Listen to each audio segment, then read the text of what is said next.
మన జీవితాలు ఏదో ఒక గాయం కలుగుతుంది. ఇలాంటి పరిస్థితుల్లో మనం జీవిస్తున్నప్పుడు ఆ దేవుడు మన గాయానికి మందుగా ఈ లోకంలోకి వచ్చారు. మీరు ఈ వీడియోని చూడండి. 2 సింహాలు గాయపడిపోయాయి, కానీ ఒకరిని ఒకరు ఆదరించుకునే విధంగా ఉన్నాయి. కానీ ఎన్నడూ కూడా ఒకరితో ఒకరు పోట్లాడుకొని ఇంకా గాయపరుచుకొని నష్టపరిచే విధంగా లేవు. ఈరోజు నా జీవితాల్లో మనం ఆలోచించవలసింది, మనం నేర్చుకోవాల్సింది, ఆ విధంగా మనం జీవిస్తున్నాం, ఆ విధంగా ఆదరించే విధంగా మనం జీవిస్తున్నామా అనేది ఆలోచించాలి.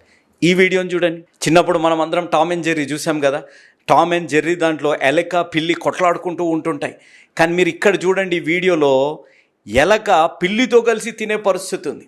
అంటే వారి జీవితాల్లో కూడా కష్ట సమయాల్లో ఒకరిని ఒకరు ఆదరించుకునే పరిస్థితులు ఉన్నాయి. కానీ ఈరోజు మానవుని జీవితంలో సొంతవారు బాధలో, సొంతవారు గాయం కలిగి, సొంతవారు అనారోగ్యంలో ఉంటే ఏదో నామమాత్రంగా పలకరించేవారిలాగా